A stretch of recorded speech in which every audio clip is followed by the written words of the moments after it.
Wow. Hey, everyone. It's an incredible honor to be part of this cohort of writers being honored tonight. The talent in this group is really palpable, and also part of this tradition of writers that have been honored by this grant, and to be the smallest part of the legacy of Jonathan Larson. So I wanted to thank the American Theater Wing, the Larson Foundation, and the Larson family, but in particular Julie Larson, who has poured countless years, hours, blood, sweat, and tears into keeping Jonathan Larson's work and legacy so vibrant and present for us.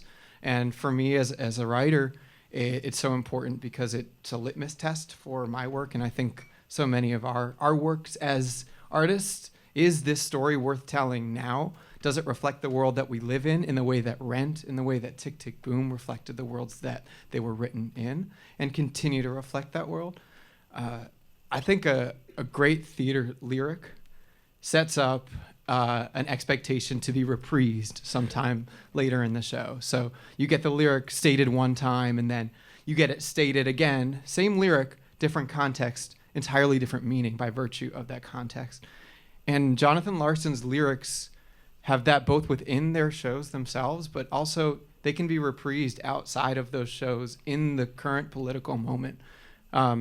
Especially the lyrics of Louder Than Words from Tick, Tick, Boom. If you just think of these words as they apply to now, cages or wings, which do you prefer? Ask the birds, fear or love, baby, don't say the answer. Actions speak louder than words. So we can reprise that message to ourselves really every day as a mantra, as a way of staying centered, because the context is going to change, but the message stays the same, the application stays the same, the relevance stays the same. So I want to thank Jonathan Larson for that gift.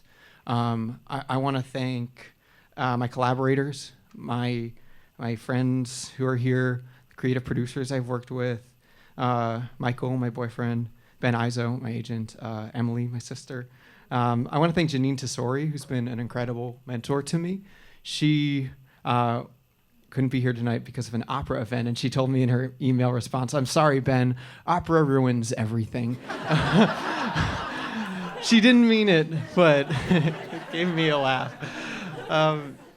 She is both incredible in her skill as a writer, but also in the way that she works with collaborators and really values people and values the community that is generated by her work. And so I want to work in that image. And I want to thank my parents who are here, and for supporting a kid who's taken a sort of career path that's not the straight and narrow, but also more recently as my collaborators. And if you talk to me as a 16-year-old and said I'd be collaborating with my parents, I would find some big piece of furniture and hide behind it and never come out. But I've been really honored to work with my mother in the incredible work she does at Columbia Law School with using the arts as a tool for advocacy. So I do this work through Broadway Advocacy Coalition. And it's all about taking the tools that we have as creators and taking it outside of this space into the world, taking it into the courtroom, taking it into the public square and the courthouse, because what we do as artists is storytelling, and so we can't just do that on stage. So I thank my mother for introducing me and bringing me into that world too. And I'd like to thank my father, Lee Wexler, who is an incredible photographer and the nicest dentist you will ever meet. He is relevant to tonight because I'll be presenting a piece from a work that I'm adapting based on his photography and interview testimony. So as my musicians come out on stage, I'll set up that piece of music. So this is called Washington Square, the piece. And my father lived in the village not too far from here in around 1985, 86. And he photographed and interviewed all of the regulars of Washington Square Park. And I've been working over the past years and more recently collaborating with Kirsten Childs, who's writing a book for this piece, to theatricalize it, to take these people and bring them to life, because they represent a time when New York had a lot of, New York today does not resemble what New York was in 85, 86 in a lot of ways. The park then, Washington Square,